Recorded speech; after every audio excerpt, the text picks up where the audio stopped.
지하 100m, 섭씨 50도를 넘는 열기 속에서 지하수는 폭발하듯 솟구쳤고 안바는 예고 없이 무너져 내렸습니다. 세계 최고라 불리던 굴착기는 비명을 지르며 멈춰섰죠. 프랑스 기술진은 도면을 구겨 바닥에 던지며 외쳤습니다. 이건 신의 영역이다. 인간이 감당할 수 있는 땅이 아니다. 그 순간 회의실 한쪽에 있던 대한민국 엔지니어 한 명이 조용히 입을 열었습니다. 한국은 가능합니다. 저희가 하겠습니다. 비웃음과 침묵이 교차하는 가운데 그들은 아무런 보장도 없이 가장 위험한 선택지로 발걸음을 옮겼습니다. 도망칠 수 없는 깊이, 돌아갈 수 없는 땅속으로 말이죠. 과연 사우디 사막 한복판, 그 죽음의 지하에서 대한민국은 무엇을 보았고 무엇을 증명해냈을까요? 지금부터 그날의 이야기를 시작합니다. 댓글로 의견 남겨주시고 구독과 좋아요로 함께해주세요. 안녕하세요. 저는 라임 알카디르입니다. 사우디 왕실 직속 대형 프로젝트 최종 승인 담당관이죠. 제 책상 위엔 항상 3가지가 놓여 있습니다. 왕실 도장, 승인 서류, 그리고 거절 사유서였어요. 도장 하나로 수조 원짜리 국가 프로젝트가 시작되거나 멈춥니다. 20년 넘게 이 자리를 지켜왔고 단 한 번도 잘못된 도장을 찍은 적이 없었죠. 오늘 아침도 평소와 같았습니다. 리야드 도심 지하 광역 철도망 확장 프로젝트 최종 입찰 검토 회의였어요. 회의실 테이블엔 12개 국가에서 온 제안서가 쌓여 있었죠. 독일, 프랑스, 영국, 스페인, 그리고 한국. 제 시선은 자연스럽게 유럽 컨소시엄 쪽으로 향했습니다. 익숙했으니까요. 한국 측 대표단이 발표를 시작했습니다. 화면엔 3차원 집안 모델링이 떴고 음성은 차분했어요. 기존 TBM 방식 대신 수직 샤프트 병행 공법을 제안합니다. 공기는 30% 단축 가능하며 그 순간 제 손이 멈췄죠. 30%라는 숫자가 귀에 들어왔지만 머릿속엔 다른 장면이 스쳤습니다. 2012년 동남아 어느 해안 도시였습니다. 항만과 도심을 잇는 지하 물류터널 프로젝트였죠. 아시아계 대형 컨소시엄이 맡았고 공기는 20% 단축됐어요. 국제 박람회 개막 일정에 맞춰야 했으니까요. 개통식은 화려했습니다. 언론은 박수쳤고 투자자들은 만족했죠. 그런데 개통 11개월 후 우기가 왔습니다. 터널 상부도로 30m 구간이 무너졌어요. 인명피해는 없었지만 항만 기능은 6개월간 마비됐죠. 저는 사고 직후 투입된 수습 책임자였습니다. 언론 브리핑, 의회 질의, 왕실 보고를 혼자 감당했어요. 건설사 대표는 이미 현장을 떠난 뒤였죠. 남은 건 제 도장이 찍힌 승인서 한 장뿐이었습니다. 그날 밤 호텔 방에서 서류를 다시 펼쳤어요. 안전계수는 충분했고 집안 조사는 완벽했죠. 그런데 현장은 달랐습니다. 보강 공정 일부가 사후 보완 처리됐고 안전 여유치는 최소화됐어요. 공기 단축이라는 목표 앞에서 모든 게 뒤로 밀렸던 거죠. 노트북을 열었을 때 첨부 파일들이 하나씩 눈에 들어왔습니다. 무너진 도로 사진, 언론의 질타, 그리고 현장에 아무도 없다는 보고서. 사진 속 도로는 마치 누군가 거대한 손으로 움켜쥔 것처럼 일그러져 있었어요. 언론 기사 제목은 더 날카로웠죠. 누가 승인했는가, 왕실의 판단차고 책임자는 어디에. 저는 그날 노트에 한 줄을 적었습니다. 개통식은 그들이 했고 붕괴 기자회견은 내가 했다. 그 이후로 제 판단 기준이 바뀌었습니다. 유럽은 느리지만 안전하고 아시아는 빠르지만 마지막에 문제가 터진다는 공식이 머릿속에 자리 잡았죠. 공기 단축은 안전보다 뒤에 와야 한다고 믿게 됐어요. 속도를 앞세우는 제안서를 볼 때마다 그날 밤이 떠올랐습니다. 무너진 도로와 빈 현장, 그리고 혼자 남겨진 제 모습이요. 회의실로 시선을 돌렸습니다. 한국 측 발표는 계속되고 있었어요. 지하 120m 수직 굴착 후 수평 관통 방식으로 기술적으론 흥미로웠지만 제 머릿속엔 경고등이 켜졌죠. 30% 단축이라는 말이 계속 맴돌았습니다. 빠르다는 건 어딘가 생략됐다는 뜻이니까요. 발표가 끝나고 질의 시간이 왔습니다. 독일 대표가 먼저 손을 들었어요. 수직 샤프트 공법은 지하수 유입 리스크가 높습니다. 비상 대응 계획은? 한국 측 엔지니어가 대답했죠. 3중 차수벽 시스템과 실시간 수압 모니터링을 적용합니다. 답변은 정확했지만 제겐 서류로만 들렸습니다. 프랑스 대표가 이어서 물었어요. 공기 단축 근거가 불명확합니다.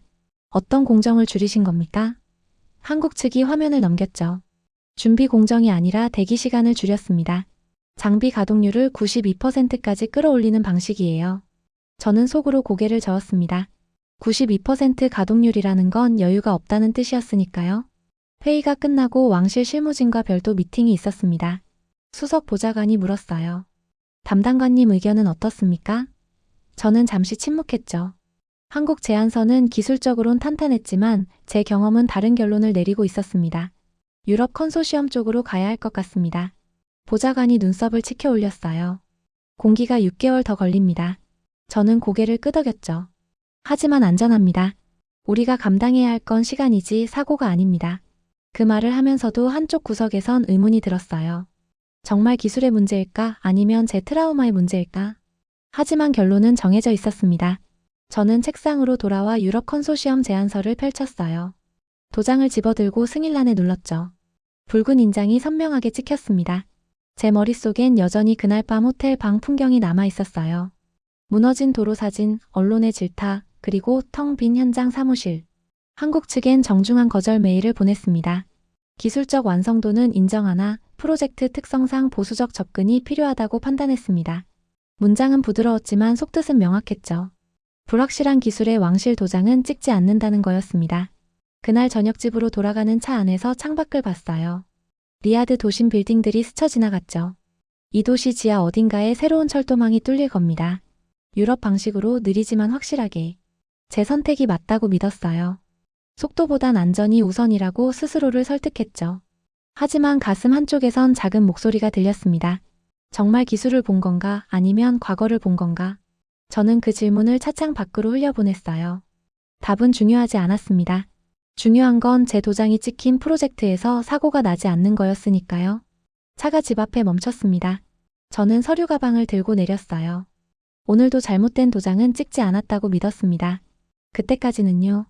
유럽 컨소시엄 계약 체결 후 3개월이 흘렀습니다. 공사는 순조롭게 진행됐어요. 독일제 TBM은 하루 평균 12m씩 전진했고 프랑스 엔지니어들의 보고서는 매번 정확했죠. 제 책상 위엔 매주 진척도 보고서가 쌓였습니다. 녹색 체크 표시가 가득했어요. 제 선택이 옳았다는 증거처럼 보였죠. 그날은 수요일 오전이었습니다. 핸드폰이 진동했어요. 현장 책임자 피에르의 이름이 떴죠. 담당관님, 지금 현장으로 오실 수 있습니까? 목소리가 평소와 달랐습니다. 차분함이 사라지고 긴장이 묻어났어요. 무슨 일입니까? 제가 물었죠. 전화로 설명하기 어렵습니다. 직접 보셔야 합니다. 40분 후 저는 지하 100m 현장에 서 있었습니다. 통로를 따라 걸어가는데 공기가 무거웠어요. 평소엔 들리던 굴착음이 없었죠. TBM 앞에 도착했을 때 장면이 눈에 들어왔습니다. 직경 11m 거대한 커터 헤드가 멈춰 있었어요. 주변엔 10여 명의 엔지니어들이 모여 있었죠. 모두 같은 방향을 바라보고 있었습니다. 피에르가 다가왔어요. 24시간 전부터입니다. 그가 태블릿을 건넸죠. 화면엔 그래프가 떠 있었습니다. 커터 토크가 여기서 급상승했습니다. 그런데 그의 손가락이 다음 지점을 가리켰어요. 이 구간에서 갑자기 무브화 상태가 됐습니다. 저는 그래프를 들여다봤죠. 수치가 정상 범위를 벗어나 급격히 튀었다가 순식간에 바닥으로 떨어져 있었습니다. 무브화라는 게 무슨 뜻입니까? 제가 물었어요. 피에르가 앞쪽을 가리켰죠. 커터가 뚫고 들어간 곳이 비어 있다는 뜻입니다. 단단한 안반인 줄 알았는데 안쪽이 텅 비어 있었습니다. 그의 목소리가 낮아졌어요. 땅이 우리를 속였습니다. 독일 기술자가 헬멧을 벗으며 말했습니다. 시추봉이 7m 낙하했습니다. 커터날 12개가 파손됐고 메인축 정렬이 틀어졌습니다. 저는 TBM을 다시 봤어요. 수리 가능합니까? 기술자가 고개를 저었죠. 후진도 전진도 불가능합니다. 이 장비 여기에 갇혔습니다. 제 머릿속이 복잡해졌습니다. 장비 문제가 아니었어요. 인력도 예산도 충분했죠. 그런데 땅이 예상과 달랐습니다. 피에르가 지질 보고서를 펼쳤어요. 사전 조사에서 이 구간은 석회암 단일층으로 나왔습니다. 그런데 실제론 그가 화면을 확대했죠. 용식 공동과 염수 포켓이 불규칙하게 섞여 있었습니다. 겉은 단단한데 속은 스펀지처럼 비어있는 구조입니다. 저는 보고서를 넘겨봤습니다. 모든 수치는 정상이었어요. 안전계수도 충분했죠. 그런데 땅은 보고서와 달랐습니다. 다른 루트로 우회할 순 없습니까? 제가 물었어요. 피에르가 고개를 저었죠. 이 구간은 전체 노선의 병목입니다. 환승역과 분기 지점이 모두 여기 모입니다. 우회하면 전체 설계를 다시 해야 합니다. 프랑스 측 프로젝트 매니저가 끼어들었습니다. 장비 교체가 답입니다. 본사에서 새 TBM을 가져오면 저는 그의 말을 끊었어요. 시간이 얼마나 걸립니까? 매니저가 잠시 머뭇거렸죠. 최소 6개월입니다. 그 숫자가 귀에 꽂혔습니다. 6개월이면 개통 일정이 완전히 무너지는 거였어요. 지상으로 올라왔을 때 핸드폰에 알림이 쏟아졌습니다. 언론이었어요. 사우디 초대형 철도 핵심 구간 멈췄다는 기사가 이미 떴죠. 누군가 정보를 흘렸습니다. 왕실 보좌관에게서 전화가 왔어요. 담당관님, 회의가 소집됐습니다. 1시간 후 완공입니다. 회의실은 냉랭했습니다. 수석 보좌관이 먼저 입을 열었어요. 현 상황을 보고하십시오. 저는 준비해온 자료를 펼쳤죠. TBM이 예상치 못한 집안 조건으로 정지했습니다. 용식 공동이 보좌관이 손을 들었어요. 기술 설명은 됐습니다. 해결책을 말하십시오. 저는 잠시 침묵했습니다. 해결책이라는 게 명확하지 않았으니까요. 장비 교체 또는 우회 루트 검토가 필요합니다. 보좌관의 표정이 굳었어요. 둘 다 6개월 이상 소요됩니다. 개통 일정은 변경 불가입니다. 그의 목소리가 차가워졌죠.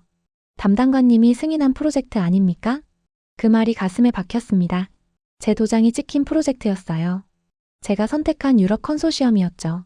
집안이 보고서와 달랐습니다. 제가 변명처럼 말했어요.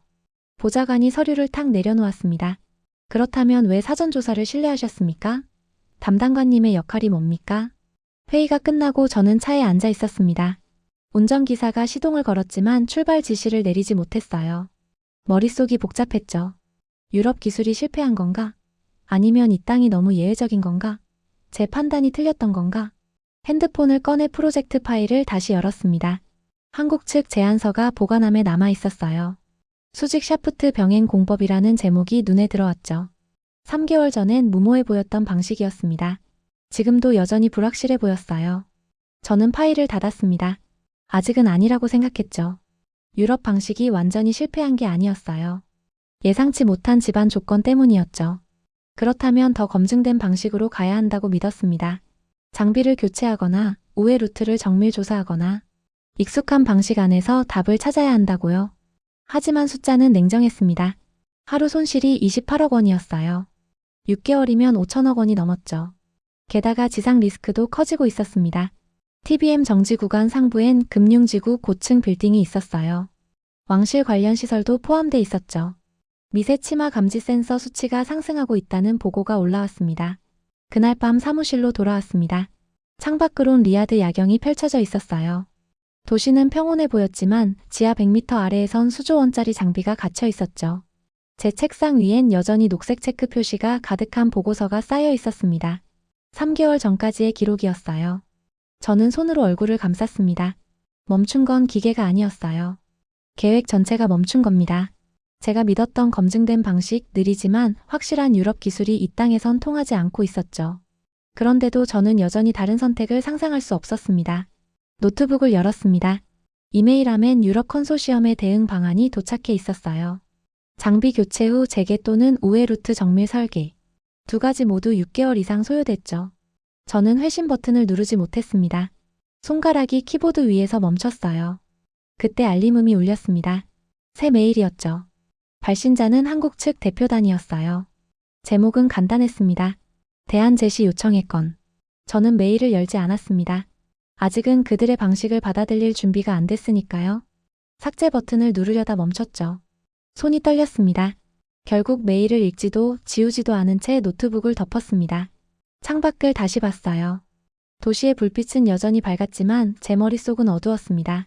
땅이 우리를 속였다는 피에르의 말이 계속 맴돌았죠. 정말 땅이 문제일까요? 아니면 땅을 대하는 방식이 문제일까요? 저는 자리에서 일어나 복도를 걸었습니다. 발소리만 울렸어요. 20년간 이 복도를 걸으며 단 한 번도 잘못된 도장을 찍지 않았다고 믿었죠. 그런데 지금 제 도장이 찍힌 프로젝트가 지하 100m 아래에서 멈춰 있었습니다. 한국 측 메일을 읽지 않은 지 이틀이 지났습니다. 그 사이 현장 상황은 더 나빠졌어요. 지상 치마 센서 수치가 계속 올랐고 왕실에선 매일 보고를 요구했죠. 유럽 컨소시엄은 여전히 같은 답변만 반복했습니다. 장비 교체 또는 우회 설계. 둘 다 6개월 이상이었어요. 목요일 오후 왕실 수석 보좌관이 제 사무실로 찾아왔습니다. 예고 없는 방문이었죠. 그가 의자에 앉으며 말했어요. 담당관님, 선택지가 좁아지고 있습니다. 저는 고개를 끄덕였습니다. 유럽 측과 재협상 중입니다. 보좌관이 서류 하나를 꺼냈어요. 한국 측에서 정식 제안서를 제출했습니다. 제 손이 멈췄습니다. 보좌관이 서류를 제 앞으로 밀었어요. 검토해 보십시오. 저는 표지를 넘겼죠. 수직 샤프트 긴급 구간 돌파 방안이라는 제목이 보였습니다. 첫 페이지엔 단면도가 그려져 있었어요. TBM 정지 지점 상부에서 지하 120m까지 수직으로 구멍을 뚫고 그곳에서 수평으로 관통한다는 내용이었죠. 저는 도면을 천천히 살폈습니다. 기술적으론 이해가 됐어요. 문제 구간을 우회하지 않고 위에서 아래로 접근하는 방식이었죠. 하지만 머릿속에선 경고음이 울렸습니다. 120m 수직 굴착이라는 건 전례가 거의 없는 깊이였어요. 게다가 도심 한복판에서요. 공기는 얼마나 걸립니까? 제가 물었습니다. 보좌관이 페이지를 넘겼어요. 45일입니다. 그 숫자가 귀에 박혔죠. 유럽 측 6개월과 비교하면 8분의 1이었습니다. 너무 짧습니다. 제가 말했어요. 리스크가 너무 큽니다. 보좌관이 몸을 앞으로 기울였습니다. 현재 하루 손실이 28억 원입니다. 45일이면 1조 2,600억 원이고 6개월이면 5조 원을 넘습니다. 그의 목소리가 낮아졌어요. 왕실은 더 이상 기다릴 수 없습니다. 저는 도면을 다시 봤습니다. 수직 구간 단면이 상세하게 그려져 있었어요. 집안 보강, 차수벽, 실시간 모니터링 시스템까지 포함돼 있었죠. 서류상으론 완벽해 보였습니다. 그런데 제 경험은 다르게 말하고 있었어요. 서류는 아름답다. 사고는 현장에서 난다는 제 원칙이 떠올랐죠. 회의를 소집하겠습니다. 보좌관이 일어서며 말했어요. 한국 측 기술진이 내일 오전 도착합니다. 직접 설명을 들어보십시오. 그가 나가고 저는 홀로 남았습니다. 책상 위엔 한국 측 제안서가 놓여 있었어요. 제 손은 여전히 그 위에 얹어져 있었죠. 그날 밤 집으로 돌아가지 못했습니다. 사무실에서 제안서를 계속 읽었어요. 기술 항목 하나하나가 구체적이었죠. 수직 굴착용 특수장비, 분산 하중 시스템, 3중 안전망. 하지만 제 머릿속엔 2012년 그 터널이 계속 떠올랐습니다. 그때도 서류는 완벽했어요. 안전계수도 충분했죠. 그런데 현장은 달랐습니다. 금요일 오전 회의실에 사람들이 모였습니다. 유럽 컨소시엄, 왕실 실무진, 그리고 한국 측 기술진이었어요. 한국 측에서 3명이 왔죠. 그중 1명이 앞으로 나왔습니다. 30대 후반으로 보이는 남자였어요. 이름은 강도윤 현장 총괄 엔지니어라고 소개했죠. 강도윤이 노트북을 열었습니다. 화면에 3차원 모델이 떴어요. 현재 TBM 위치와 우리가 제안하는 경로입니다. 그의 목소리는 차분했지만 단호했죠. 수직 샤프트 6개를 동시에 굴착하고 각 샤프트에서 수평으로 30m씩 관통합니다. 그러면 문제 구간 전체를 우회할 수 있습니다. 독일 엔지니어가 손을 들었어요. 120m 수직 굴착은 도심에서 불가능합니다. 진동과 소음, 지상 안전성 문제가 있습니다. 강도윤이 화면을 넘겼죠. 진동 저감 시스템과 방음벽을 적용합니다. 지상 치마는 실시간 모니터링으로 제어합니다. 독일 엔지니어의 얼굴이 붉어졌습니다.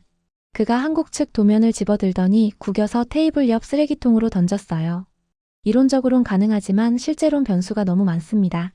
이건 엔지니어링이 아닙니다. 회의실이 순간 조용해졌죠. 구겨진 도면이 쓰레기통 바닥에 처박혀 있었습니다. 강도윤은 표정 하나 변하지 않았어요. 그는 가방에서 똑같은 도면을 하나 더 꺼내 테이블 위에 펼쳤죠. 변수가 많다는 건 압니다. 그래서 준비했습니다.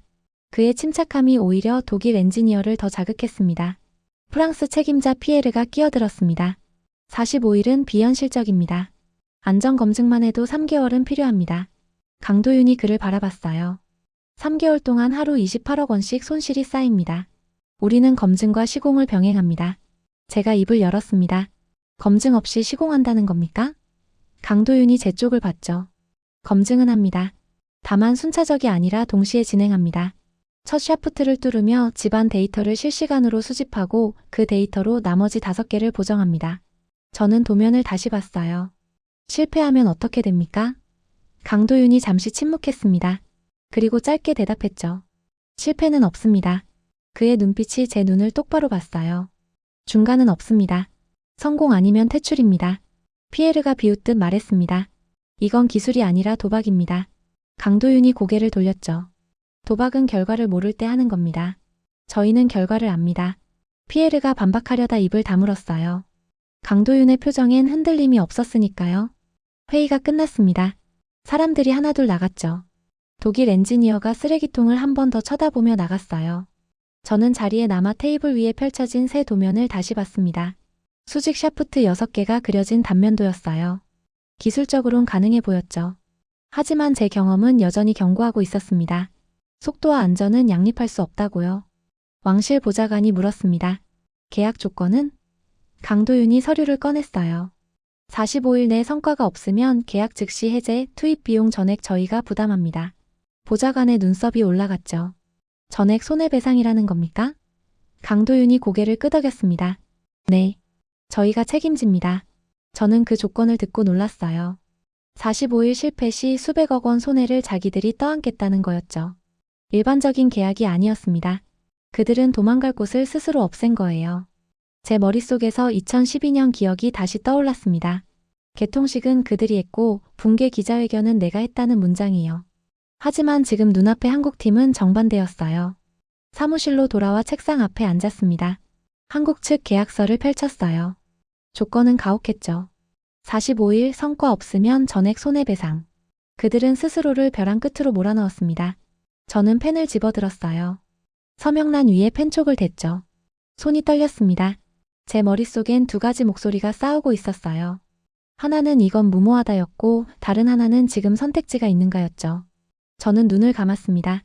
6개월과 45일, 5조 원과 1조 원, 검증된 실패와 불확실한 도전. 저울이 기울고 있었어요. 펜을 내려놓고 창밖을 봤습니다. 리야드 도심이 보였어요. 저 아래 120m 지하에서 거대한 장비가 멈춰 있었죠. 제가 선택한 유럽 방식이 땅 앞에서 무너졌습니다. 이제 제 앞엔 제가 거부했던 방식이 다시 놓여 있었어요. 저는 다시 계약서를 봤습니다. 강도윤의 말이 귀에 맴돌았죠. 중간은 없습니다. 성공 아니면 퇴출입니다. 그 말엔 거짓이 없었어요. 그들은 정말로 실패하면 끝이라는 걸 알고 있었습니다. 그리고 그럼에도 여기 왔죠. 펜을 다시 집어들었습니다. 이번엔 손이 덜 떨렸어요. 서명란에 천천히 이름을 썼습니다. 라임 알카디르. 제 도장은 이제 한국 방식 위에 찍혀 있었죠. 서류를 덮으며 생각했습니다. 이게 맞는 선택인지는 45일 후에 알게 되겠죠. 계약서에 서명한 다음 날 현장은 달라져 있었습니다. 한국팀이 도착한 지 12시간 만에 컨테이너 사무실 3개가 세워졌어요. 장비 반입도 시작됐죠. 새벽 5시부터 트럭이 줄을 이었습니다. 저는 아침 7시에 현장에 도착했어요. 이미 30여 명이 움직이고 있었죠. 강도윤이 헬멧을 쓰고 도면을 펼치고 있었습니다. 제가 다가가자 고개를 들었어요. 담당관님, 첫 샤프트 위치 확정했습니다. 그가 태블릿을 건넸죠. 화면엔 빨간 점 6개가 찍혀 있었습니다. TBM 정지 지점을 둘러싼 위치들이었어요. 저는 화면을 보며 입을 열었습니다. 조건을 다시 확인하겠습니다. 강도윤이 저를 바라봤어요. 저는 천천히 말했죠. 45일 후 결과가 없으면 끝입니다. 그 말이 공기 중에 무겁게 떠올랐습니다. 강도윤이 고개를 끄덕였어요. 압니다. 그의 대답은 짧았지만 단호했죠. 그래서 오늘부터 집안 천공 시작합니다. 저는 화면을 확대해서 봤습니다. 안전검증은요? 강도윤이 옆에 서 있던 여성을 가리켰어요. 한미정 기술자입니다. 집안 전문가입니다. 60대 후반으로 보이는 여성이었죠. 그녀가 다가오며 말했습니다. 첫 10m를 뚫으며 지층 샘플을 채취합니다. 그 데이터로 나머지 경로를 수정합니다. 순서가 거꾸로 아닙니까? 제가 물었어요. 먼저 조사하고 뚫어야 하는 거 아닙니까? 한미정이 고개를 저었죠. 이미 조사는 끝났습니다. 유럽팀 보고서로요. 문제는 조사와 실제가 달랐다는 겁니다. 그래서 우리는 뚫으며 읽습니다. 그녀의 목소리는 차분했지만 단호했어요. 땅은 힘으로 뚫는 게 아니라 길을 찾는 겁니다. 오전 10시 첫 천공이 시작됐습니다. 장비가 회전하며 땅속으로 들어갔어요. 소음은 생각보다 작았죠. 진동 저감 시스템이 작동하고 있었습니다. 제 옆엔 왕실 실무진 2명이 서 있었어요. 그들도 긴장한 표정이었죠. 10m 지점에 도달했을 때 장비가 멈췄습니다.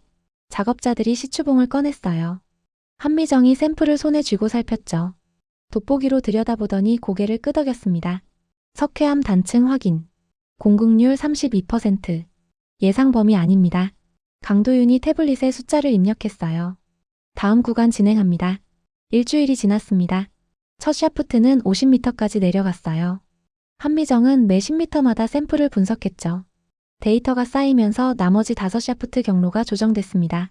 강도윤은 밤낮 없이 현장에 있었어요. 교대조가 바뀌어도 그는 자리를 지켰죠. 저는 매일 오전 현장을 들렀습니다. 진척도를 확인하기 위해서였어요. 어느 날 새벽 평소보다 일찍 도착했죠. 오전 6시였습니다. 컨테이너 사무실 불빛이 켜져 있었어요. 문을 열었을 때 강도윤이 책상에 엎드려 있었습니다. 자고 있는 게 아니었어요. 도면을 들여다보고 있었죠. 언제 주무십니까? 제가 물었습니다. 강도윤이 고개를 들었어요. 눈이 충혈돼 있었죠. 잠은 나중에 자도 됩니다. 그의 목소리는 쉬어 있었어요. 책상 위엔 링거팩이 놓여 있었습니다. 몸이 안 좋으십니까? 제가 물었죠. 강도윤이 고개를 저었습니다. 괜찮습니다. 비타민입니다. 제 눈에 다른 것이 들어왔습니다. 벽에 붙은 일정표였어요. 45일이 빨간색으로 표시돼 있었죠. 오늘이 8일째였습니다. 남은 날이 37일이었어요. 강도윤이 제 시선을 따라 벽을 봤습니다. 하루 손실이 28억 원입니다. 오늘까지 224억 원이 날아갔습니다. 그가 다시 도면을 봤어요. 저희가 성공 못하면 그 돈은 저희 책임입니다. 저는 그 말을 듣고 가슴이 먹먹해졌습니다. 숫자가 현실로 다가왔어요. 224억 원이라는 건 한국팀에겐 회사 전체를 걸어야 하는 금액이었죠. 그들은 정말로 도망갈 곳이 없었습니다. 왜 이런 조건을 받아들이셨습니까? 제가 물었어요. 강도윤이 잠시 침묵했죠. 받아들인 게 아닙니다. 저희가 제시한 겁니다. 이유가 뭡니까? 제가 다시 물었습니다. 강도윤이 저를 봤어요. 신뢰를 사는 방법은 두 가지입니다. 증명하거나 책임지거나. 저희는 증명할 시간이 없었습니다. 그의 눈빛이 흔들리지 않았죠. 그래서 책임을 먼저 졌습니다.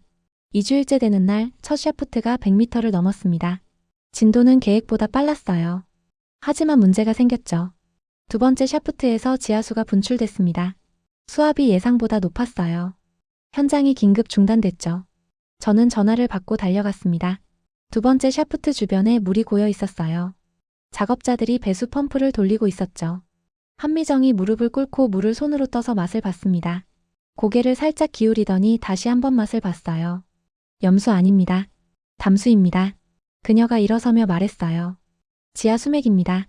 보고서엔 없던 구간입니다. 강도윤이 도면을 펼쳤습니다. 오해합니까? 아니면 차단합니까? 한미정이 주변을 살폈어요. 손으로 벽을 더듬으며 지층을 확인했죠. 차단하면 수압이 주변으로 이동합니다. 오해하면 일정이 일주일 늦어집니다. 그녀가 강도윤을 봤어요. 강도윤이 고개를 끄덕였죠. 차단합니다. 3중 그라우팅으로 수맥을 봉쇄합니다. 작업이 시작됐습니다. 특수 주입제를 땅속에 넣어 수맥을 막는 방식이었어요. 이틀이 걸렸죠.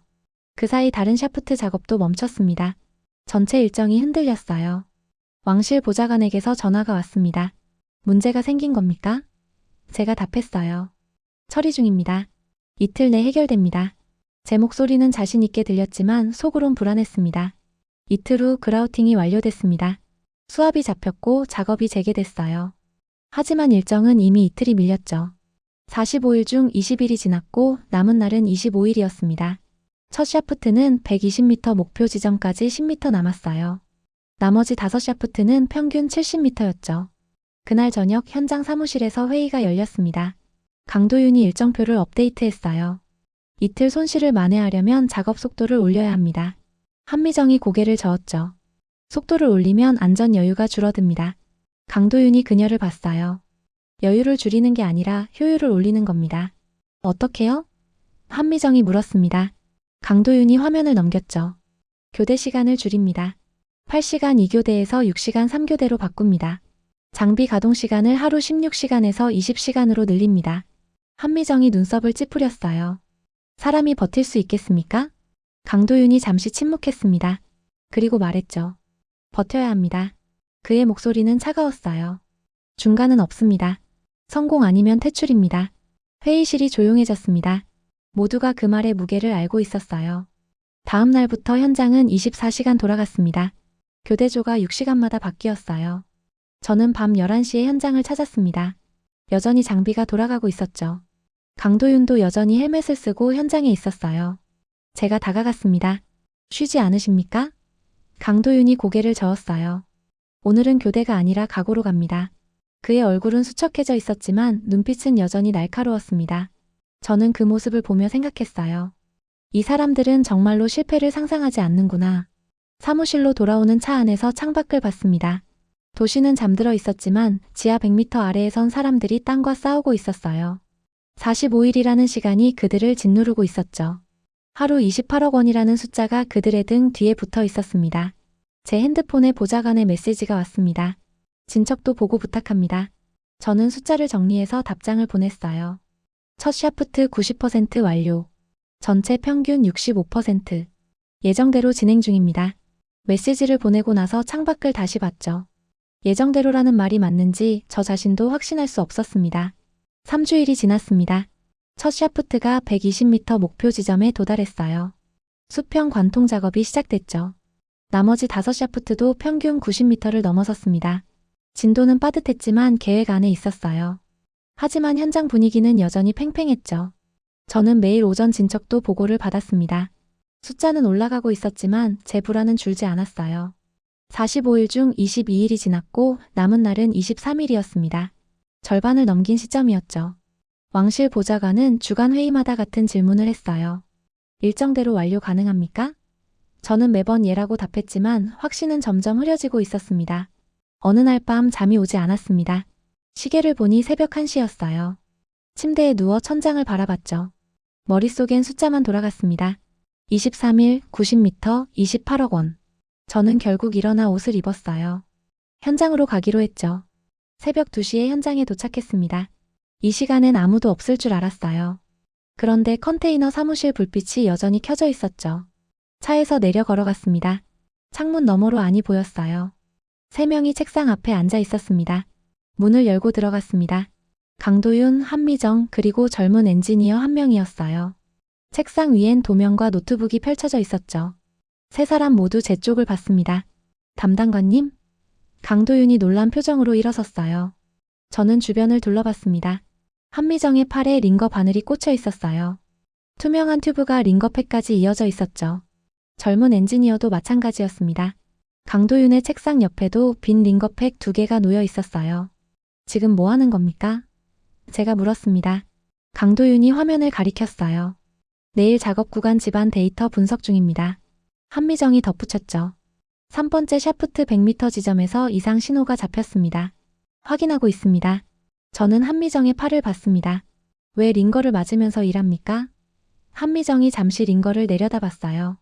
시간이 없습니다. 밥 먹을 시간도 아깝습니다. 그녀의 목소리는 담담했죠. 마치 당연한 일처럼 말했습니다. 저는 의자를 끌어당겨 앉았습니다. 보여주십시오. 강도윤이 화면을 돌렸어요. 그래프가 떠 있었죠. 여기 100m 지점입니다. 집안 센서가 약한 단층을 포착했습니다. 그의 손가락이 특정 구간을 가리켰어요. 밀도가 주변보다 15% 낮습니다. 위험합니까? 제가 물었습니다. 한미정이 고개를 저었어요. 위험하진 않습니다. 하지만 무시할 순 없습니다. 그녀가 다른 화면을 열었죠. 내일 이 구간 굴착 전에 추가 보강을 넣어야 합니다. 3시간 정도 소요됩니다. 저는 그래프를 들여다봤습니다. 숫자와 선들이 복잡하게 얽혀 있었어요. 제게는 이해하기 어려운 데이터였죠. 유럽팀이었다면 어떻게 했을까요? 제가 물었습니다. 강도윤이 잠시 생각하더니 답했어요. 아마 발견하지 못했을 겁니다. 왜죠? 제가 다시 물었습니다. 한미정이 설명했어요. 유럽 방식은 구간별로 끊어서 봅니다. 10m 단위로 검토하죠. 우리는 연속으로 봅니다. 5m 단위로 실시간 모니터링합니다. 그녀가 화면을 확대했어요. 이 신호는 5m 해상도에서만 잡힙니다. 저는 화면을 보며 깨달았습니다. 이 사람들은 단순히 빠르게 뚫고 있는 게 아니었어요. 더 세밀하게 보고 있었죠. 3시간을 들여서라도 위험 요소를 제거하고 있었습니다. 속도와 안전이 대립한다고 믿었던 제 생각이 흔들렸어요. 언제 주무십니까? 제가 물었습니다. 강도윤이 시계를 봤어요. 새벽 4시에 2시간 정도 잡니다. 6시에 다시 현장 갑니다. 2시간. 하루에 2시간만 자고 있었던 거죠. 그렇게 해서 몸이 버팁니까? 젊은 엔지니어가 처음으로 입을 열었습니다. 버텨야 합니다. 23일 후엔 다 끝납니다. 그의 목소리는 지쳐 있었지만 포기는 없었어요. 성공하면 집에 가서 일주일 자도 됩니다. 실패하면 그가 말을 멈췄죠. 한미정이 이어받았습니다. 실패하면 회사가 없습니다. 그녀가 링거를 물끄러미 바라봤어요. 저는 이 일을 40년 했습니다. 마지막이 실패로 끝나는 건 받아들일 수 없습니다. 그녀의 눈빛이 제 눈을 마주쳤죠. 그래서 지금 여기 있습니다. 저는 아무 말도 할 수 없었습니다. 2012년 그 터널 현장이 떠올랐어요. 사고가 터졌을 때 현장엔 아무도 없었죠. 책임자는 이미 떠났고 하청업체는 연락이 닿지 않았습니다. 그런데 지금 제 앞에 있는 사람들은 새벽 2시에 링거를 맞으며 내일 작업을 준비하고 있었어요. 커피 드릴까? 강도윤이 물었습니다. 저는 고개를 끄덕였죠. 그가 일회용 컵에 커피를 따라 건넸어요. 뜨거웠습니다. 저는 커피를 마시며 그들이 일하는 모습을 지켜봤어요. 한미정이 계산기를 두드렸습니다. 보강제 주입량 계산합니다. 15% 밀도 차이면 그녀가 종이에 숫자를 적었어요. 200리터 정도 필요합니다. 강도윤이 노트북에 입력했죠. 내일 오전 6시 반 투입 가능합니다. 일정엔 차질 없습니까? 제가 물었습니다.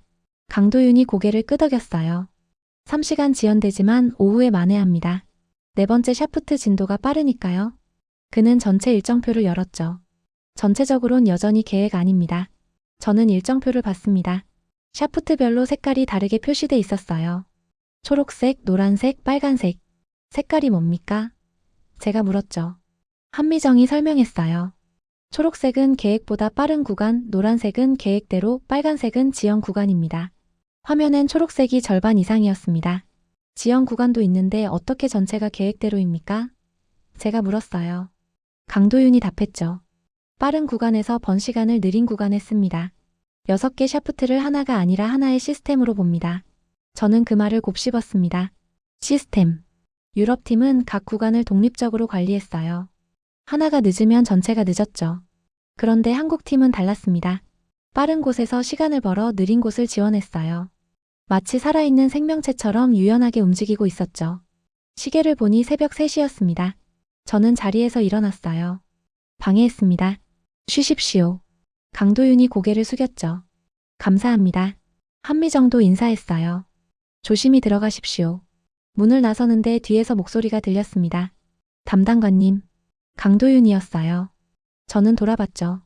처음엔 저희를 믿지 않으셨죠? 그가 물었습니다. 저는 잠시 망설이다 고개를 끄덕였어요. 네. 솔직히 말하면 그랬습니다. 강도윤이 미소 지었습니다. 이해합니다. 저희도 증명할 시간이 없었으니까요. 그가 링거팩을 가리켰어요. 그래서 이렇게 합니다. 말보단 행동이 빠르니까요. 저는 그 말에 답하지 못했습니다. 목이 메었거든요. 차로 돌아와 시동을 걸었습니다. 백미러로 컨테이너 사무실을 봤어요. 불빛은 여전히 켜져 있었죠. 저는 핸들을 잡고 한참을 그대로 있었습니다. 머릿속이 복잡했어요. 20년간 저는 신뢰를 숫자와 서류로 판단했습니다. 안전계수, 검증기간, 레퍼런스. 그게 제 기준이었어요. 그런데 오늘 밤 본 건 숫자가 아니었습니다. 새벽 2시에 링거를 맞으며 내일을 준비하는 사람들이었죠. 약한 단층 하나를 놓치지 않으려고 5m 단위로 땅을 읽는 집념이었습니다. 집으로 가는 길 신호등 앞에서 멈췄습니다. 빨간불이었어요. 저는 그때 결심했죠. 오늘부터 판단 기준을 바꾸겠습니다. 서류가 아니라 현장을 보겠다고, 레퍼런스가 아니라 지금 이 순간의 행동을 보겠다고요. 신호가 바뀌었습니다. 초록불이 켜졌어요. 저는 엑셀을 밟았죠. 차가 움직이기 시작했습니다. 제 머릿속에서도 뭔가 움직이기 시작했어요. 20년간 굳어있던 판단이 천천히 녹아내리고 있었습니다. 40일째 아침이었습니다. 남은 시간은 48시간이었어요. 6개 샤프트가 모두 목표 깊이에 도달했고 수평 관통 작업이 본격화됐죠. 제가 현장에 도착했을 때 분위기가 달랐습니다. 긴장감이 정점에 달해 있었어요. 강도윤이 전체 작업자들을 모았습니다. 오전 6시 약 50명이 모였어요. 그가 입을 열었죠. 오늘부터 최종 단계입니다. 각 샤프트에서 수평으로 30m씩 관통합니다. 6개가 모두 만나는 지점이 TBM 정지 구간입니다. 한미정이 도면을 들고 나왔습니다. 중요한 건 동시성입니다. 6개가 동시에 진행되지 않으면 집안 압력이 한쪽으로 쏠립니다. 그녀가 도면을 가리켰어요. 하루에 30cm씩 전진하던 속도를 6m로 올립니다. 제 귀를 의심했습니다. 30cm에서 6m라니. 20배였어요. 가능합니까? 제가 물었죠. 강도윤이 저를 봤습니다. 가능하게 만들어야 합니다. 그의 눈빛이 단호했어요. 오늘은 교대가 아니라 각오로 갑니다. 작업이 시작됐습니다. 6개 샤프트에서 동시에 굴착음이 울렸어요. 중앙 통제실에 모니터가 6개 설치돼 있었죠. 각 샤프트의 진행 상황이 실시간으로 떴습니다. 강도윤과 한미정은 모니터 앞에서 움직이지 않았어요. 첫 시간이 지났습니다. 1번 샤프트가 50cm 전진했어요. 2번 샤프트는 40cm, 3번 샤프트는 60cm였죠. 한미정이 무전기를 들었습니다. 3번 속도 줄이세요. 1번이랑 보조 맞춰야 합니다. 곧 3번 샤프트 속도가 줄었어요. 저는 그 모습을 보며 깨달았습니다. 빠르게만 뚫는 게 아니었어요. 6개가 같은 속도로 움직여야 했죠. 마치 오케스트라처럼 조율하고 있었습니다. 한미정이 지휘자였고 강도윤이 악보를 보고 있었어요. 정오가 됐습니다. 6시간 만에 평균 3m를 전진했어요. 계획보다 빨랐죠. 하지만 작업자들은 지쳐 보였습니다. 교대 시간이 왔지만 아무도 자리를 뜨지 않았어요. 다음 조가 들어왔는데도 이전 조가 남아서 함께 일했죠. 강도윤이 무전기로 물었습니다. 왜 안 나갑니까? 1번 샤프트 팀장이 답했어요. 지금 나가면 흐름이 끊깁니다. 조금만 더 하겠습니다. 강도윤이 잠시 침묵했죠. 그리고 말했습니다. 30분만 더 하십시오. 그 이상은 안 됩니다. 저는 그 대화를 듣고 놀랐습니다. 강도윤이 말린 거였어요. 더 일하겠다는 사람을 막은 겁니다. 제가 물었죠. 왜 막으십니까? 강도윤이 모니터를 가리켰어요. 지금은 속도가 아니라 정밀도가 중요합니다. 지친 사람은 실수합니다. 오후 3시 5번 샤프트에서 경보음이 울렸습니다. 커터 온도가 급상승했어요. 한미정이 즉시 중단 명령을 내렸죠. 5번 정지. 원인 파악합니다. 작업자들이 장비를 점검했습니다. 커터 아래 암석 파편이 끼어 있었어요. 정비에 40분이 걸렸습니다. 그동안 다른 샤프트도 속도를 늦췄어요. 5번이 재개될 때까지 기다린 겁니다. 제가 물었죠. 다른 샤프트는 왜 멈춥니까? 한미정이 답했어요. 함께 가야 합니다. 한 곳이 앞서면 압력 불균형이 생깁니다. 오후 6시 첫날 작업이 끝났습니다. 평균 5.5m를 전진했어요. 목표인 6m엔 못 미쳤지만 나쁘지 않았죠. 강도윤이 칠판에 숫자를 적었습니다. 5.5m. 내일은 6.5m 목표합니다. 작업자들이 고개를 끄덕였어요. 저녁 8시 야간조가 투입됐습니다. 주간조 일부가 남아서 인계했어요. 한미정은 여전히 통제실에 있었죠. 저는 커피를 2잔 사서 돌아왔습니다. 하나를 한미정에게 건넸어요. 드십시오. 한미정이 커피를 받았습니다. 감사합니다. 그녀가 한 모금 마시며 모니터를 봤어요. 야간이 더 어렵습니다. 시야가 제한되고 피로도가 높아지니까요. 저는 그녀 옆에 앉았죠. 언제 쉬십니까? 한미정이 미소 지었어요. 48시간 후에 쉽니다. 밤 11시 저는 여전히 통제실에 남아 있었습니다. 집으로 갈 수가 없었어요. 숫자가 올라가는 걸 계속 보고 싶었죠. 이번 샤프트가 10m를 돌파했을 때 작업자들이 환호했습니다. 절반이 넘은 거였어요. 강도윤이 무전기를 들었습니다. 좋습니다. 하지만 집중 잃지 마십시오. 아직 20m 남았습니다. 환호가 멈췄어요. 다들 다시 장비로 돌아갔죠. 저는 그 모습을 보며 생각했습니다. 이 사람들은 축하할 시간조차 아끼고 있구나. 새벽 2시 3번 샤프트에서 또 문제가 생겼습니다. 지하수가 스며들기 시작했어요. 한미정이 현장으로 달려갔죠. 저도 따라갔습니다. 물이 바닥에 고여 있었어요. 많지는 않았지만 계속 늘고 있었죠. 한미정이 무릎을 꿇고 물을 만졌습니다. 냄새를 맡고 맛을 봤어요. 담수입니다. 수압은 낮습니다. 그녀가 일어서며 말했죠. 배수 펌프로 처리 가능합니다. 작업 계속합니다. 펌프가 설치됐고 물은 곧 빠지기 시작했어요. 42일째 아침 평균 진행 거리는 12m였습니다. 목표인 30m의 40%였어요. 속도가 붙기 시작한 겁니다. 강도윤이 회의를 열었죠. 오늘 목표는 8m입니다. 누적 20m를 넘겨야 합니다. 작업자들의 얼굴에 피로가 역력했습니다. 하지만 눈빛은 살아있었어요. 한 명이 손을 들었죠. 팀장님, 우리 해냅니다. 강도윤이 고개를 끄덕였습니다. 압니다. 여러분이라면 할 수 있습니다. 오후 4시 1번과 2번 샤프트가 15m를 돌파했습니다. 나머지 4개도 13m를 넘었어요. 평균 14m였죠. 절반을 넘긴 순간이었습니다. 통제실에 박수가 터졌어요. 저도 함께 손뼉을 쳤습니다. 강도윤이 무전기를 들었습니다. 반환점입니다. 하지만 여기서부터가 더 어렵습니다. 그의 목소리가 전 현장에 울려 퍼졌어요. 안반이 점점 단단해집니다. 집중력을 최고로 올려야 합니다. 환호가 멈추고 다들 다시 일에 집중했죠. 저녁 7시 제 핸드폰이 울렸습니다. 왕실 보좌관이었어요. 담당관님, 내일 개통 준비 점검이 있습니다. 저는 모니터를 보며 답했죠. 알겠습니다. 참석하겠습니다. 보좌관이 물었어요. 한국팀 일정 맞출 수 있습니까? 저는 잠시 화면을 보다 답했습니다. 맞출 겁니다. 전화를 끊고 강도윤을 봤습니다. 그는 여전히 모니터 앞에 서 있었어요. 48시간 동안 거의 자지 않았죠. 링거를 3팩 맞았고 커피를 10잔 넘게 마셨습니다. 하지만 그의 눈은 여전히 날카로웠어요. 쉬어야 하는 거 아닙니까? 제가 물었습니다. 강도윤이 고개를 저었어요. 지금 쉬면 흐름이 끊깁니다. 그가 모니터를 가리켰죠. 14m. 내일 저녁까지 30m를 채워야 합니다. 16m가 남았습니다. 밤 10시 누적 진행 거리가 15m를 넘었습니다. 예상보다 빨랐어요. 한미정이 칠판에 그래프를 그렸죠. 이 속도면 내일 오후 6시 완료 가능합니다. 강도윤이 고개를 끄덕였습니다. 그럼 6시에 맞춥니다. 저는 통제실 구석 의자에 앉아 있었습니다. 눈을 감았지만 잠이 오지 않았어요. 귀에선 계속 굴착음이 들렸죠.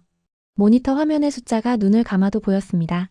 15.3m, 15.5m, 15.7m. 숫자는 천천히 하지만 멈추지 않고 올라가고 있었어요. 새벽 4시 강도윤이 저를 깨웠습니다. 담당관님 18m 돌파했습니다. 저는 벌떡 일어났어요. 모니터를 봤죠. 6개 샤프트 평균이 18.2m였습니다. 남은 거리는 12m 미만이었어요. 해낼 수 있습니다. 강도윤이 조용히 말했어요. 저는 그의 얼굴을 봤습니다. 수척했지만 확신에 차 있었죠. 네, 해낼 겁니다. 제가 답했어요. 이번엔 확신을 가지고 말할 수 있었습니다. 43일째 오전 10시였습니다. 6개 샤프트 평균 진행 거리가 28m를 넘었어요. 목표인 30m까지 2m도 남지 않았죠. 통제실 분위기는 고조돼 있었습니다. 강도윤이 모니터를 응시하며 무전기를 들었어요. 마지막 2m입니다. 최대한 신중하게 진행합니다. 저는 통제실 뒤편에 서 있었습니다. 가슴이 두근거렸어요. 48시간 동안 함께 지켜본 숫자가 마침내 끝에 다가가고 있었죠. 한미정이 각 샤프트 센서 데이터를 확인했습니다. 1번 잔여 1.8m, 2번 2.1m, 3번 1.9m. 오전 11시 1번 샤프트가 먼저 목표 지점에 도달했습니다. 작업자의 목소리가 무전기로 들렸어요. 1번 관통 완료. 통제실에 환호가 터졌죠. 하지만 강도윤은 표정을 바꾸지 않았습니다. 나머지 5개 대기합니다. 동시에 마무리해야 합니다. 11시 30분 2번과 3번이 연이어 도달했습니다. 11시 45분 4번과 5번이 완료됐어요. 남은 건 6번 하나였죠. 한미정이 모니터를 확대했습니다. 6번 잔여 50cm입니다. 그때였습니다. 6번 샤프트에서 굉음이 들렸어요. 통제실 스피커로 급박한 목소리가 터져나왔죠. 물입니다. 수압이 급상승하고 있습니다. 한미정이 벌떡 일어났습니다. 6번 즉시 정지. 모니터 화면이 흔들렸어요. 카메라가 물에 젖기 시작했죠. 저는 화면을 응시했습니다. 물줄기가 분출되고 있었어요. 처음엔 가늘었지만 점점 굵어졌죠. 강도윤이 현장으로 뛰어갔습니다. 전원 대피. 6번 구역 즉시 봉쇄. 경보음이 울렸어요. 작업자들이 사다리를 타고 올라오기 시작했죠.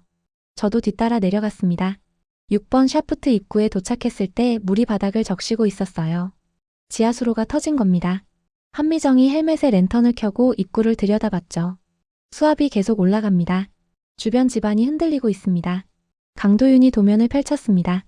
예상 못한 수로입니다. 보고서에 없었습니다. 한미정이 센서 데이터를 확인했어요.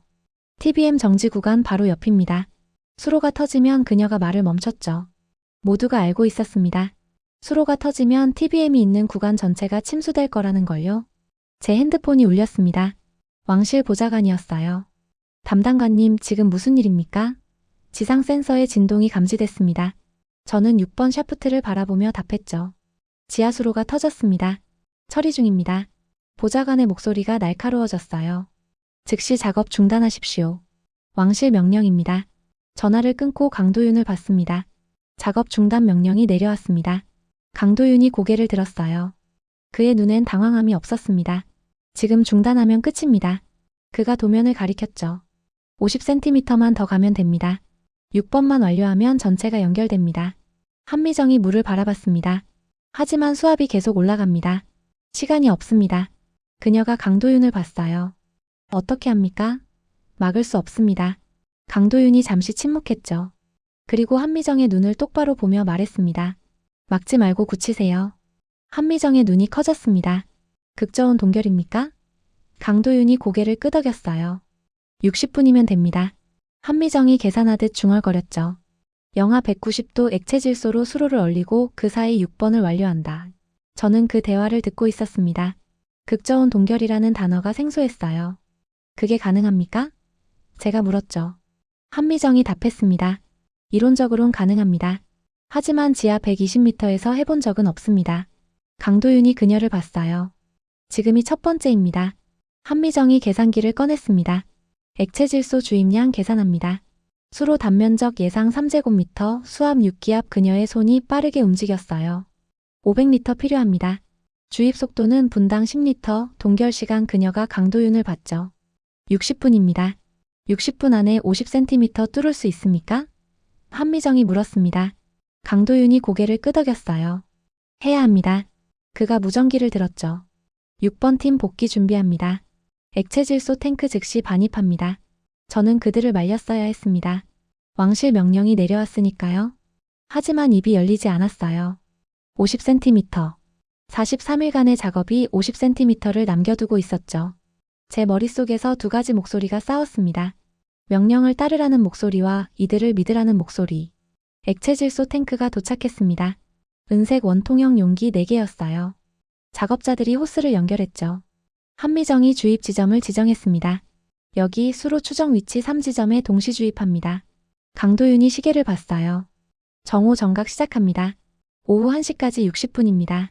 정오가 됐습니다. 한미정이 신호를 보냈어요. 주입 시작. 호스에서 하얀 김이 피어올랐습니다. 영하 190도의 액체 질소가 땅속으로 들어갔어요. 주변 온도가 급격히 떨어졌죠.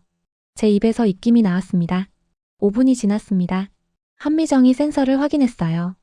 수압 감소 시작했습니다. 6기압에서 4기압으로 떨어졌습니다. 강도윤이 무전기를 들었죠. 6번 팀 투입합니다. 목표 50cm, 제한시간 50분입니다. 작업자 5명이 6번 샤프트로 내려갔습니다. 장비가 다시 돌아가기 시작했어요. 굉음이 울렸죠. 모니터에 진행거리가 떴습니다. 5cm, 10cm, 15cm. 숫자가 올라갔어요. 20분이 지났습니다. 진행거리 25cm. 절반이었죠. 한미정이 센서를 다시 확인했습니다. 수압 2기압까지 떨어졌습니다. 동결 효과 나타나고 있습니다. 하지만 그녀의 표정은 굳어 있었어요. 문제는 지속 시간입니다. 60분 후엔 다시 녹기 시작합니다. 30분이 지났습니다. 진행거리 35cm. 남은 거리 15cm, 남은 시간 30분이었어요. 강도윤이 무전기로 말했습니다. 속도 유지합니다. 서두르지 마십시오. 정확도가 우선입니다. 40분이 지났습니다. 진행거리 40cm. 남은 거리 10cm였죠. 통제실 모두가 숨을 죽이고 있었어요.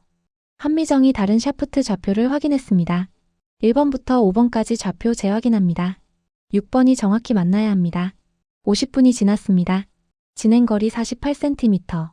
남은 거리 2cm였어요. 6번 팀장의 목소리가 들렸죠. 최종 구간 진입합니다. 목표 지점 확인합니다.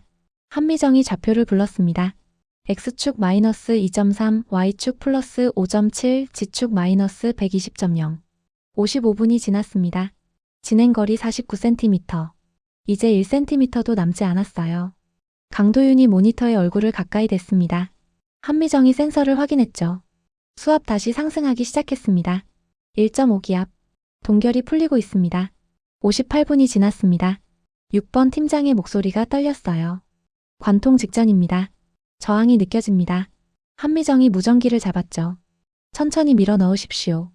오차 허용 범위 2mm입니다. 59분. 통제실이 정적에 휩싸였습니다. 모니터 숫자가 움직였어요. 49.5cm, 49.7cm, 49.9cm. 그리고 6번 팀장의 목소리가 들렸습니다. 관통 완료. 한미정이 최종 좌표를 확인했습니다. 손이 떨리고 있었어요. 오차 확인합니다. X축 1.8mm, Y축 0.9mm, G축 1.1mm. 그녀가 고개를 들었죠. 총 오차 2mm입니다. 통제실이 폭발했습니다. 환호와 박수가 터졌어요.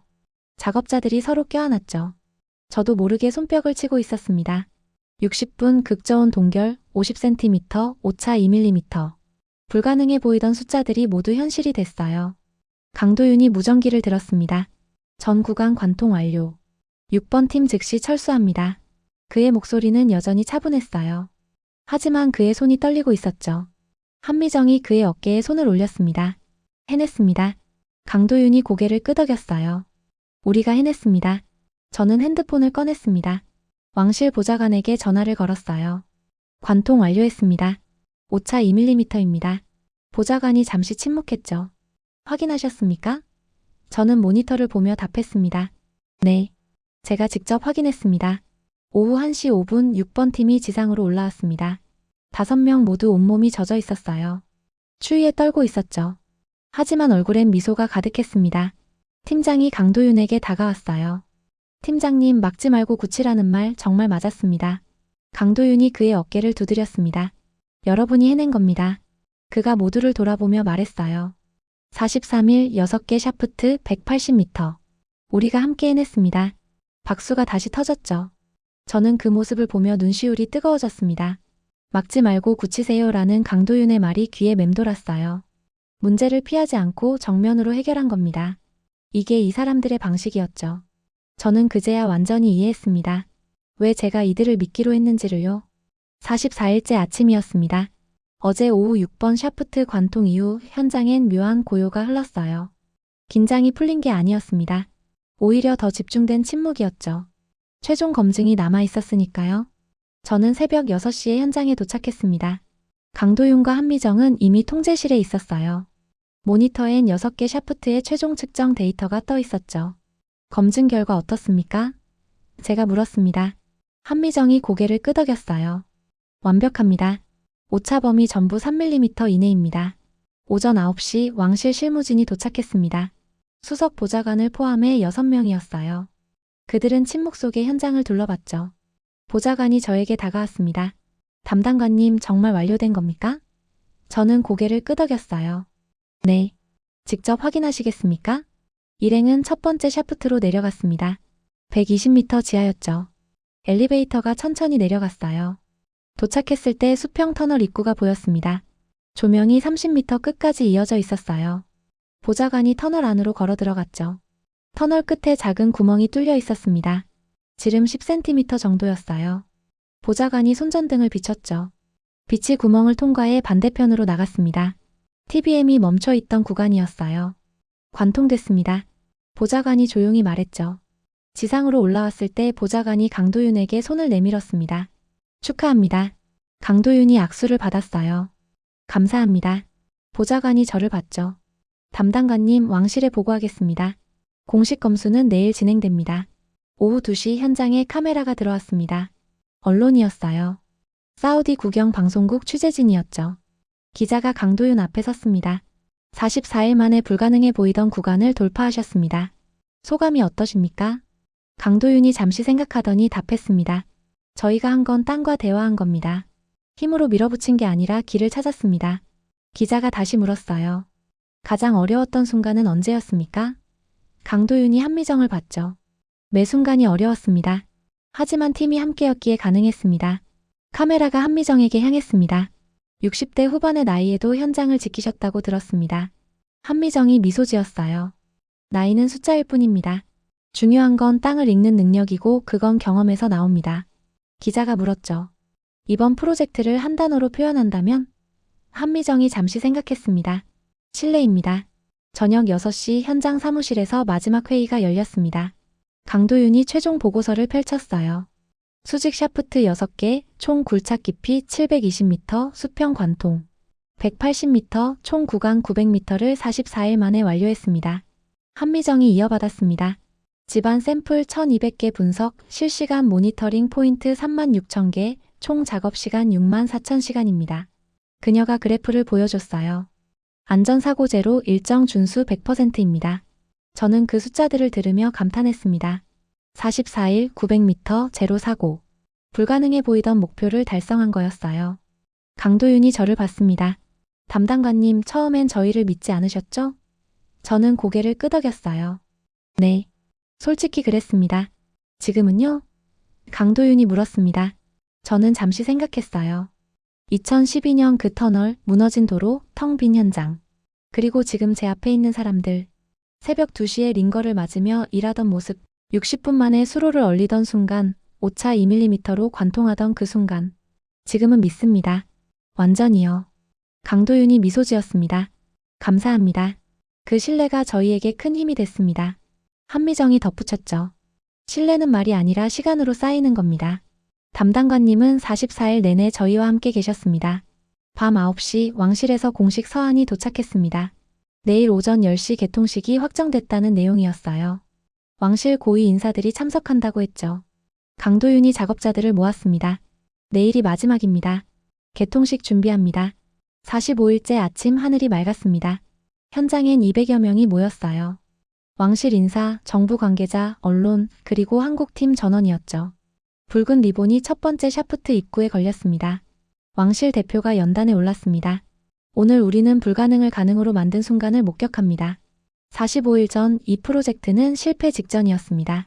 하지만 한국팀은 포기하지 않았습니다. 그가 강도윤을 가리켰어요. 그들은 새로운 방법을 제시했고 스스로를 벼랑 끝으로 몰아넣었습니다. 그리고 해냈습니다. 박수가 터졌습니다. 왕실 대표가 계속 말했어요. 오늘 관통된 건 터널이 아닙니다. 불가능하다는 편견이 관통됐습니다. 빠르면 위험하다는 고정관념이 무너졌습니다. 그리고 신뢰가 증명됐습니다. 강도윤이 연단에 올랐습니다. 그는 준비한 원고를 꺼냈다가 다시 주머니에 넣었어요. 저는 준비한 말을 하지 않겠습니다. 대신 사실만 말씀드리겠습니다. 그가 현장을 둘러봤죠. 수직 샤프트 200개가 세계 곳곳에 있습니다. 오늘 우리가 만든 6개가 그 기록에 추가됩니다. 하지만 중요한 건 숫자가 아닙니다. 그가 한미정을 봤습니다. 중요한 건 과정입니다. 땅과 싸우지 않고 대화한 과정, 속도와 안전을 함께 지킨 과정, 실패를 두려워하지 않고 책임을 먼저 진 과정입니다. 그가 저를 봤어요. 그리고 믿어준 사람들입니다. 라임 담당관님 감사합니다. 제 이름이 불리자 가슴이 뜨거워졌습니다. 강도윤이 계속 말했어요. 처음엔 저희를 믿지 않으셨습니다. 당연했습니다. 저희는 증명한 게 없었으니까요. 하지만 담당관님은 기회를 주셨고 지켜봐 주셨고 마지막엔 함께 해주셨습니다. 그게 신뢰입니다. 왕실 대표가 가위를 들었습니다. 리본이 잘렸어요. 개통을 알리는 사이렌이 울렸죠. 박수와 환호가 터졌습니다. 저는 그 순간을 바라보며 생각했어요. 45일 전 저는 서류와 숫자로 판단했습니다. 검증된 것만 믿었죠. 하지만 지금은 다릅니다. 강도윤이 제게 다가왔습니다. 담당관님 다음에 또 뵙겠습니다. 저는 그의 손을 잡았어요. 다음엔 제가 먼저 연락하겠습니다. 증명을 요구하지 않고요. 강도윤이 웃었습니다. 감사합니다. 하지만 저희는 항상 증명할 준비가 돼 있습니다. 한미정이 제 옆에 섰습니다. 담당관님 배우신 게 있으십니까? 제가 물었어요. 제가요? 한미정이 고개를 끄덕였죠. 네. 저희한테서요. 저는 잠시 생각했습니다. 신뢰는 시간으로 쌓인다는 것, 책임이 신뢰보다 먼저라는 것, 그리고 저는 현장을 둘러봤어요. 땅과 싸우지 말고 대화해야 한다는 것을요. 한미정이 미소 지었습니다. 잘 배우셨습니다. 그녀가 하늘을 올려다봤어요. 이 땅 아래 120m에 우리의 흔적이 남았습니다. 100년 후에도 사람들이 이 터널을 지나갈 겁니다. 그때도 이 이야기가 전해질까요? 저는 그녀를 봤습니다. 전해질 겁니다. 불가능을 가능으로 만든 이야기, 편견을 관통한 이야기로요. 한미정이 고개를 끄덕였어요. 그럼 됐습니다. 오후 2시 한국팀이 떠날 준비를 했습니다. 컨테이너 사무실이 철거되고 장비가 트럭에 실렸어요. 45일간 그들의 집이었던 현장이 텅 비어가고 있었죠. 저는 마지막까지 남아서 지켜봤습니다. 강도윤이 마지막 짐을 챙기며 말했습니다. 담당관님, 우리가 증명한 건 기술만이 아닙니다. 제가 물었어요. 그럼 뭡니까? 강도윤이 현장을 돌아봤죠. 한국이 할 수 있다는 겁니다. 빠르면서도 안전하게 책임지면서 완수할 수 있다는 겁니다. 버스가 출발했습니다. 저는 손을 흔들었어요. 버스 안에서 작업자들이 손을 흔들어 답했죠. 버스가 멀어지고 먼지가 가라앉았습니다. 현장엔 저 혼자 남았어요. 저는 첫 번째 샤프트 입구로 걸어갔습니다. 철제 난간에 기대어 아래를 내려다봤어요. 120m 아래에 불빛이 보였죠. 이제 이곳으로 열차가 다닐 겁니다. 수백만 명이 이 터널을 지나갈 거예요. 하지만 아무도 모를 겁니다. 45일간 여기서 무슨 일이 있었는지요. 하지만 저는 압니다. 새벽 2시 링거를 맞으며 일하던 사람들, 60분 만에 수로를 얼리던 순간, 오차 2mm로 관통하던 그 순간을요. 그리고 무엇보다 편견이 무너지던 순간을요. 저는 핸드폰을 꺼내 사진 한 장을 찍었습니다. 샤프트 입구였어요. 그리고 메모에 한 줄을 적었죠. 오늘 관통된 건 터널이 아니라 편견이었습니다. 파일을 저장하고 핸드폰을 주머니에 넣었습니다. 차로 돌아가는 길 백미러로 현장을 마지막으로 봤어요. 햇빛이 사막을 비추고 있었죠. 고요했습니다. 하지만 저는 알고 있었어요. 이 고요함 아래에 120m 지하에 불가능을 뚫고 나온 길이 있다는 걸요. 세계가 안 된다고 말하던 그 순간 한국은 가능하다고 답했습니다. 그 선택의 결과가 바로 오늘입니다.